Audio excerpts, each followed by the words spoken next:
माँ, गंगा का जन्म कैसे हुआ?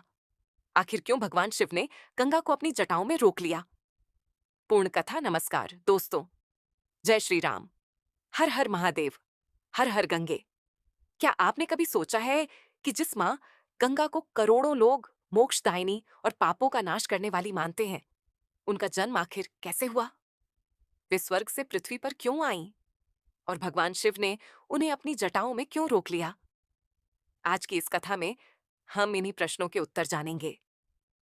पौराणिक मान्यताओं के अनुसार सतयुग में भगवान विष्णु ने वामन अवतार धारण किया।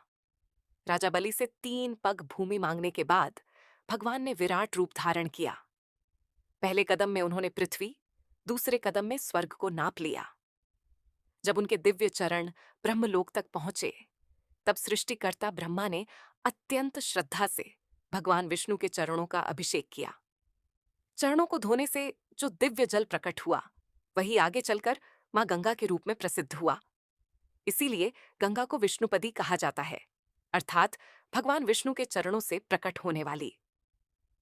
उस समय गंगा स्वर्गलोक में बहती थीं।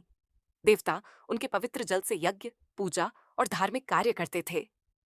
पृथ्वी पर अभी गंगा का आगमन नहीं हुआ था। इधर पृथ्वी पर एक बड़ी घटना हुई।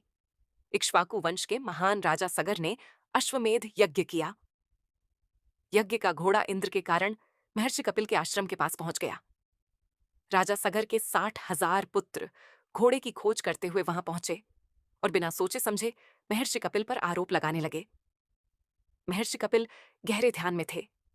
जब उनका ध्यान टूटा और उन्होंने क्रोधित होकर नेत्र खोले, तो उनके तप के तेज से सभी 60,000 पुत्र भस्म हो गए। उनकी आत्माओं को मुक्ति नहीं मिली। वर्षों बाद राजा सगर के वंश में राजा भगीरथ का जन्म हुआ। उन्होंने अपने पूर्वजों के उद्धार का संकल्प लिया। राजा भगीरथ ने पहले भगवान ब्रह्मा की कठोर तपस्या की। ब्रह्मा प्रसन्न हुए और बोले, यदि गंगा पृथ्वी पर आएंगी तो तुम्हारे पूर्वजों को मुक्ति मिल जाएगी। लेकिन एक समस्या थी। गंगा का वेग इतना प्रचंड था कि यदि वे सीधे पृथ्वी पर उतरती तो पृथ्वी का संतुलन बिगड़ सकता था। तब ब्रह्मा ने कहा, केवल भगवान शिव ही उनके वेग को संभाल सकते हैं। इसके बाद भगीरथ ने भगवान शिव की कठोर आराधना की। वर्षों की तपस्या के बाद शिव प्रसन्न हुए और बोले, मैं गंगा को अपनी जटाओं में धारण करूंगा। जब मां गंगा स्वर्ग से अत्यंत वेग के साथ उतरी, तो उन्हें लगा कि उनके प्रवाह को कोई रोक नहीं सकता। किंतु भगवान शिव ने उन्हें अपनी विशाल जटाओं में समेट लिया। गंगा की सारी धाराएं जटाओं में ही उलझ गईं। गंगा को अपनी भूल का एहसास हुआ। उन्होंने विनम्र होकर भगवान शिव से प्रार्थना की। तब शिव ने अपनी जटाओं से एक शांत धारा पृथ्वी की ओर प्रवाहित की। राजा भगीरथ उस धारा के आगे आगे चलते रहे।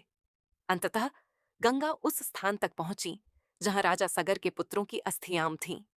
जैसे ही गंगा का पवित्र जल उन्हें स्पर्श कर गया, उनकी आत्माओं को मुक्ति प्राप्त हुई।